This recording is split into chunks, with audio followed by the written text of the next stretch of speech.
Hello viewers and welcome to a bit more action on the Crew. I hope many of you are enjoying the beta right now. I had a go on it last night and there'll be a short video on the channel and then another video when I've had a bit more time to play it. Here we see some more footage that we played recently. This was running on a PC but essentially simulating the console versions that we can expect to see. So your PS4 and Xbox One version, well your PS4 version should look similar to this. But either way, I think Ubisoft are doing a good job with improving bits and pieces, and I'll need to play the PC version to see how that's turned out. This here is a drift mode running at night, and obviously I'm just going to learn how to drift. So there's two goes here. First go, learning the circuit, and then the second go, do a bit better at it and just understanding how to drift the car. Driving in cockpit cam. Nice to see they've redone all the cockpit cams and improved them. I mean, this is a huge amount of work in this game. I mean, it's really unbelievable how much work they've done over the past year in terms of improving all the graphics for this whole gigantic map and all of the interiors of the cars. I mean, whenever I talk to developers, they're always telling me, goodness, it's a lot of work making interiors to these cars. I mean, it quadruples the amount of work involved. And when you think they've gone back and improve the textures and the lighting and everything else, it's still not perfect. I mean, the rain still isn't necessarily a patch on Drive Club or Project Cars in terms of how it's looking right now, but it's really nice to see the improvement they've made, and it looks a lot more authentic. So there's going to be lots of comparisons to other titles. The drifting itself takes a bit of getting used to. I've come up with a couple of issues with the drifting. I find that with the sort of, I can't remember how it's laid out now, but you've got the normal standard handling and you've got the hardcore handling. Well, on the PC version with the wheel, I use the hardcore handling. With the standard handling with the pad, drifting is pretty easy, you know, once you get into it.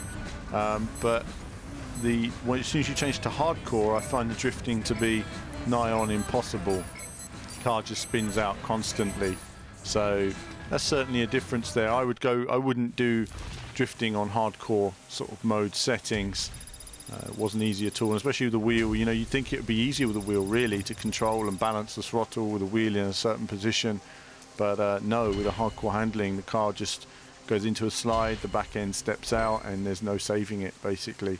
So be interesting to see how you guys are getting on. Do let me know about the drifting, and do know those of you using the beta, do let me know your thoughts on the beta right now. I've had a couple of issues with audio, and I'll mention this in the beta video, but I've had a couple of issues with the audio. It's got a strange echoey sound to it. It's not quite right. Shouldn't normally sound like that. So the engine sounds are all off. And also the LODs. I'm finding that a lot of the trees and the LODs for the trees and cars are changing too close to the player.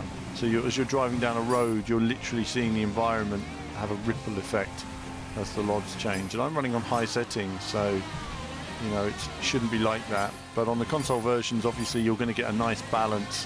You won't be seeing that in quite the same way, I expect. They always find a sweet spot in terms of how it's going to work, and that's important for this title because they really want to grow the Crew's community again. If you already own the Crew, obviously you get the upgraded graphics as a download, but obviously the Wild Run elements are a separate DLC, and they are great so far as well. You know, been really adding to the whole thing. I mean, I like the monster trucks and the biking so far.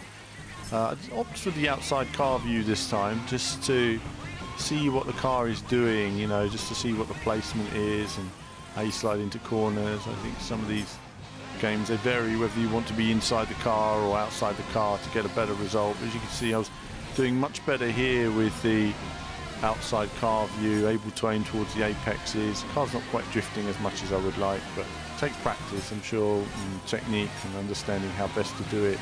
I'm trying to swing the car both ways now to chain my drifts together, but if you don't have enough speed, you can quickly get caught out like that, and I think I get caught out in just a moment just trying to initiate a drift on a corner that's not too drifty.